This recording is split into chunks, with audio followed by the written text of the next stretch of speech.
No shortage of health topics these days, and we're talking about now the measles outbreak in Texas. It's now grown to more than 120 cases. It's the biggest outbreak in the state in 30 years. So let's talk about measles with 9 News medical expert Dr. Pyle Coley. And you know what? This was eradicated, was it not? I mean, you didn't hear about measles. You shouldn't be. That's exactly right. In 2000, it was eradicated here in the United States. In fact, I have never seen or treated a case of measles personally because I went to medical school after the year 2000. And now it's woken back up.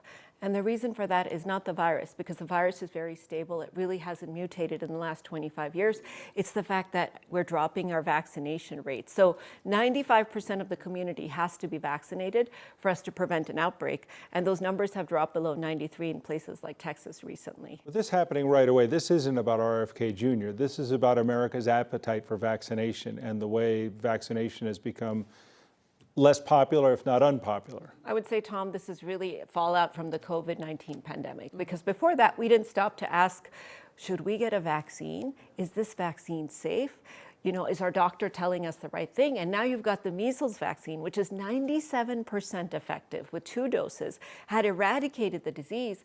And more people are opting their children out of this vaccination, opting themselves out of it, and causing these viruses to wake up. Now, these viruses always lived in other countries, sub-Saharan Africa, in Asia, but now they're getting on a plane and coming to the US because we're not vaccinated. And we're giving up this luxury that we had of having immunity to this really, really contagious, in fact, arguably one of the most contagious diseases. Does Texas's situation portend it being here in Colorado? Is it inevitable that it will spread? It is inevitable because there are people here in Colorado that are not vaccinated. Now, I don't know exactly what our rates are here, but if they fall below that 95%, what we call herd immunity, that virus is going to get on a plane and come here. In fact, it's so contagious that every person infected infects 9 or 10 others.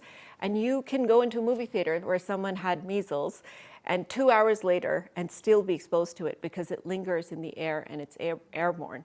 And you can be contagious with measles before you start presenting with symptoms. So it's one of those dangerous situations where if we're not vaccinated, if there's anyone here in Colorado or their children are not vaccinated, now is the time to go and get them vaccinated, because even 1 dose is 93% protection. So when you say that, first of all, I want to know how serious measles are, but I also think of shingles, right? Isn't shingles part of the, attached to measles too? No, shingles is chickenpox. Okay, that's chickenpox altogether. Okay, yeah, I just want to make sure. But your point that you're making, Kim, is that measles is one of the most deadly respiratory viruses. This is not an infection to get. This is not just a cold. So it's kind of like COVID and the flu, it's respiratory? So it's a respiratory virus. It transmits person to person, but it's also airborne, that it lingers in the air. But it's different from COVID and flu in the sense that it doesn't just affect the old and the young badly. A lot of people can get very sick from it. In fact, 20% of unvaccinated people will end up in the hospital with it, and 3 out of 1,000 kids will die with it. And you're talking blindness, deafness, encephalitis or brain swelling, lots and lots of severe complications from it. Avoidable, and there's no treatment for it. And you can even have a chronic form of measles that can cause seizures and death years later. So this is not something to toy around with. This is one of those viruses that many of us don't take seriously enough because we haven't had to deal with it in the last 25 years. But now that it's here, I would really strongly encourage anyone who's not vaccinated to get so. If you've been vaccinated as a child, like most of us, we have lifelong immunity. There's only 1% of people that are older or, you know, have problems with their immune system that might need to get their titers checked, to get a blood test to check if their immunity is high enough. Now, keep in mind, pregnant women can't get vaccinated, neither can patients who are immunocompromised, because the vaccine is a live vaccine. So we can't give it to some of our people. So it really behooves the rest of us to step up.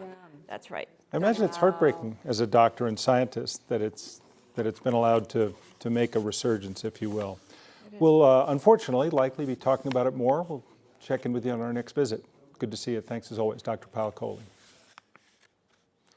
You can also find much more with Dr. Coley. All you have to do is go to 9news.com/Dr. Coley.